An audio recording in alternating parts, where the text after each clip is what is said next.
दुनिया भर में विशाल रेगिस्तानों के बीच छिपे हुए, विशाल चट्टानों में उकेरे गए और हलचल भरे शहरों के भीतर बसे हुए ऐसे वास्तुशिल्प चमत्कार हैं जिन्हें समय ने भुला दिया है।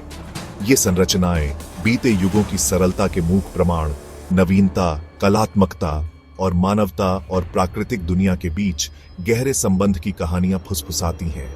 अब हमारे साथ जुड़ें जब हम इन भूले हुए वास्तुशिल्प चमत्कारों के रहस्यों को उजागर करने के लिए पृथ्वी के कुछ सबसे दूरस्थ और विस्मयकारी कोनों की यात्रा करते हैं। जॉर्डन के पहाड़ के बीचों बीच उकेरे गए गुलाबी लाल शहर पेट्रा से लेकर इथियोपियाई हाईलैंड्स से उठते हुए लालीबेला के रॉक हेवन चर्चों तक हम इन भूली हुई सभ्यताओं की सरलता और कलात्मकता का पता लगाएंगे।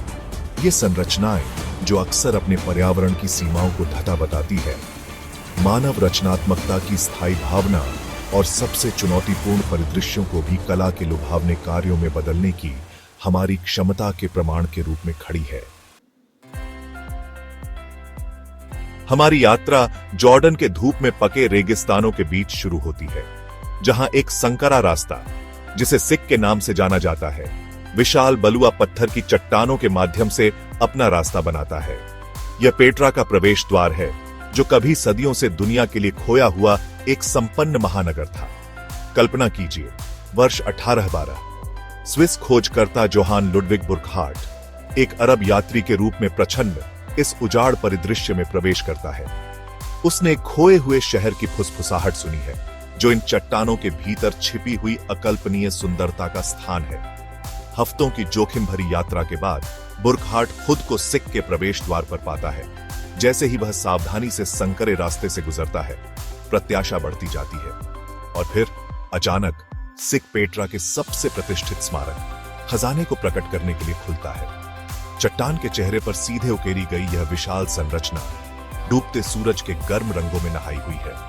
खजाना पेट्रा के भीतर प्रतीक्षा कर रहे वास्तुशिल्प चमत्कारों का सिर्फ एक स्वाद है। 2000 साल पहले एक खानाबदोश अरब जनजाति नबातियों द्वारा स्थापित यह खोया हुआ शहर उनकी सरलता और इंजीनियरिंग में महारत का प्रमाण है। पेट्रा, जो कभी समय की रेत में खो गया था, अब यूनेस्को की विश्व धरोहर स्थल के रूप में खड़ा है।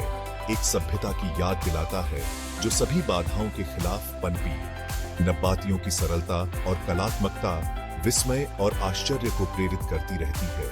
यह साबित करती है कि सबसे कठोर वातावरण में भी मानव रचनात्मकता पनप सकती है। हमारी यात्रा अब हमें इथियोपियन हाईलैंड्स तक ले जाती है, जो ऊबड़ खाबड़ पहाड़ों और हरी भरी घाटियों की भूमि है। यहाँ चोटियों के बीच छिपा हुआ लालीबेला है, जो गहन धार्मिक महत्व और स्थापत्य चमत्कार का स्थल है। एक ऐसी जगह की कल्पना कीजिए जहां आस्था इतनी गहरी है कि यह ठोस चट्टान से पूरे चर्चों की नक्काशी को प्रेरित करती है। यह लालीबेला है, जो राजा लालीबेला की भक्ति का प्रमाण है, जिन्होंने 12वीं शताब्दी में उन तीर्थयात्रियों के लिए एक नया यरूशलेम बनाने की मांग की थी, जो पवित्र भूमि की यात्रा करने में असमर्थ थे।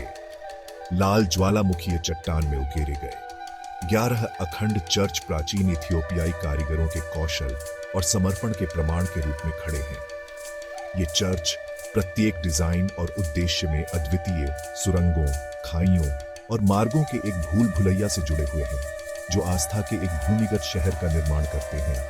इन रॉक हेवन अजूबों में सबसे प्रतिष्ठित सेंट जॉर्ज का चर्च है, जिसे एक आदर्श ग्रीक क्रॉस के रूप में उकेरा गया है। इसकी छत आसपास के जमीनी स्तर के साथ फ्लश नीचे प्रतीक्षा कर रहे भव्यता को झुठलाती है। आंगन में उतरते हुए चर्च के दृश्य के साथ मुलाकात की जाती है, जो चट्टान के एक ही ब्लॉक से तराशा गया है। इसकी दीवारें जटिल नक्काशी से सजी हैं और इसका इंटीरियर शांत चिंतन का स्थान है। शिल्प कौशल लुभावने से कम नहीं है। चर्चों के निर्माण में बिल्डरों की सरलता स्पष्ट है। ऊपर से नीचे तक काम करते हुए उन्होंने चट्टान पर छेनी से काम लिया, प्रत्येक संरचना को अलग करने के लिए खामियां बनाई और आश्चर्यजनक सटीकता के साथ अंदरूनी हिस्सों को उकेरा।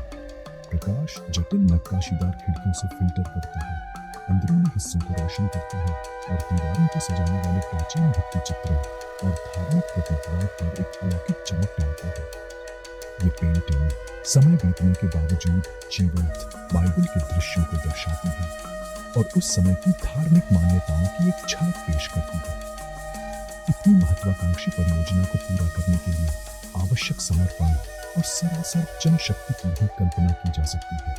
किंवदंती है कि रात में मानव श्रमिकों के साथ स्वर्गदूतों ने काम किया, उनके दिव्य हस्तक्षेप ने उस गति को समझाया जिसके साथ चर्चों का निर्माण किया गया था। लालीबेला, जो आज भी पूजा का एक सक्रिय स्थान है, पूरे इथियोपिया और उसके बाहर से तीर्थयात्रियों को आकर्षित करता है। विश्वासी प्रार्थना करने, स्थापत्य चमत्कारों को देखने और अपनी आध्यात्मिक विरासत से जुड़ने आते हैं। जैसे ही हम भूमिगत मार्गों से भटकते हैं, धूप की गंध और जप की आवाज से हवा धीमी होती है, हमें समय पर वापस ले जाया जाता है। इन असाधारण कृतियों को प्रेरित करने वाले गहन विश्वास की गहरी समझ प्राप्त करते हैं।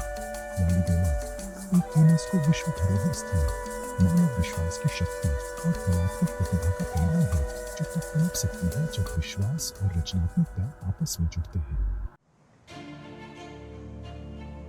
हमारी अंतिम मंजिल हमें राजस्थान, भारत के शुष्क मैदानों में ले जाती है, जहां सरलता कलात्मकता से एक स्टेप वेल के रूप में मिलती है। एक संरचना जितनी सुंदर है, उतनी ही कार्यात्मक भी यह चांद बावड़ी है, जो प्राचीन भारतीय वास्तुकला का एक चमत्कार है। पृथ्वी में गहराई तक उतरते हुए एक विशाल उल्टे पिरामिड की कल्पना कीजिए। इसकी जटिल ज्यामिति इसके रचनाकारों की गणितीय और कलात्मक प्रतिभा का प्रमाण है। यह चांद बावड़ी है, 1000 साल पुराना स्टेप वेल, जो इस सूखी भूमि में एक महत्वपूर्ण जल स्रोत के रूप में कार्य करता था। 3500 सममित सीढ़ियों वाला स्टेप वेल 13 मंजिला नीचे उतरता है, जो पृथ्वी में उकेरे गए एक जटिल ज्यामितीय पैटर्न जैसा दिखता है। प्रत्येक स्तर मंडपों, निचे और मूर्तियों से सजाया गया है। इस उपयोगितावादी संरचना को एक वास्तुशिल्प कृति में बदल रहा है।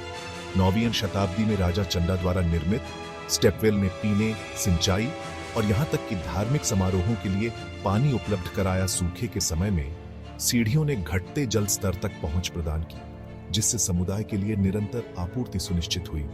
लेकिन चांद बावड़ी सिर्फ एक कुआं से कहीं अधिक है। यह एक सामाजिक केंद्र है, एक ऐसी जगह जहां लोग चिलचिलाती गर्मी से बचने, मेलजोल करने और अपने पूर्वजों की स्थापत्य सरलता पर अचंभित होने के लिए इकट्ठा होते थे।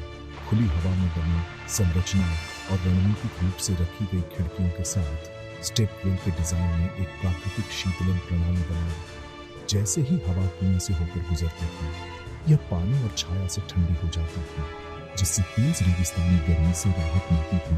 सदियों पहले के दृश्य की कल्पना करें। चमकीले रंग की साड़ी में महिलाएं पानी इकट्ठा करने के लिए सीढ़ियों से उतर रही है, उनकी हंसी कुएं से गूंज रही है। नीचे ठंडे पानी में छींटे मारते बच्चे और छायादार मंडपों में अपने दर्शकों को मोहित करने वाले कहानीकार चांद बावड़ी की दीवारें देवताओं, पौराणिक जीवन और दैनिक जीवन के दृश्यों को दर्शाती जटिल नक्काशी से सजी है। कारीगरों के कौशल का प्रमाण ये मूर्तियां सजावटी और धार्मिक दोनों उद्देश्यों को पूरा करती थी। आज चांद बावड़ी प्राचीन भारत की सरलता और कलात्मकता का प्रमाण है। यह एक अनुस्मारक है कि सबसे व्यावहारिक संरचनाओं को भी कला के कार्य में बदला जा सकता है, और यह कि मानव सरलता सबसे कठोर पर्यावरणीय चुनौतियों को भी दूर कर सकती है। जैसे ही हम चांद बावड़ी की सीढ़ियों से नीचे उतरते हैं, हमें समय पर वापस ले जाया जाता है, उन जीवन की कल्पना करते हुए जो इस स्थापत्य चमत्कार से प्रभावित हुए थे। यह एक ऐसी जगह है जहाँ कार्य और रूप आपस में जुड़ते हैं, एक ऐसी संरचना का निर्माण करते हैं जो सुंदर और उस समुदाय के लिए आवश्यक दोनों है जिसकी उसने सेवा की। ये भूले हुए वास्तुशिल्प कारनामे रचनात्मकता, संसाधनशीलता और सांस्कृतिक गहराई की दुनिया को प्रकट करते हैं। पेट्रा के छिपे हुए गुलाबी लाल शहर से लेकर लालीबेला के रॉक हेवन चर्चों और सरल चांद बावड़ी स्टेपवेल तक, ये अजूबे हमें याद दिलाते हैं कि मानव नवाचार सबसे क्षमाशील परिदृश्यों को भी सुंदरता और प्रेरणा के स्थानों में बदल सकता है। जैसे जैसे हमने समय के साथ और महाद्वीपों में यात्रा की है, हमने मानव सरलता की स्थायी शक्ति देखी है। ये संरचनाएं प्रत्येक अपने बिल्डरों की रचनात्मकता और कौशल का प्रमाण, मानव इतिहास की समृद्ध टेपेस्ट्री और हमारे आसपास की दुनिया के साथ हमारे गहरे संबंध की याद दिलाती है। ये भूले हुए अजूबे हमें अतीत को फिर से खोजने, अपने पूर्वजों की सरलता की सराहना करने और अपने समय में क्या संभव है की सीमाओं को आगे बढ़ाने के लिए प्रेरित करें।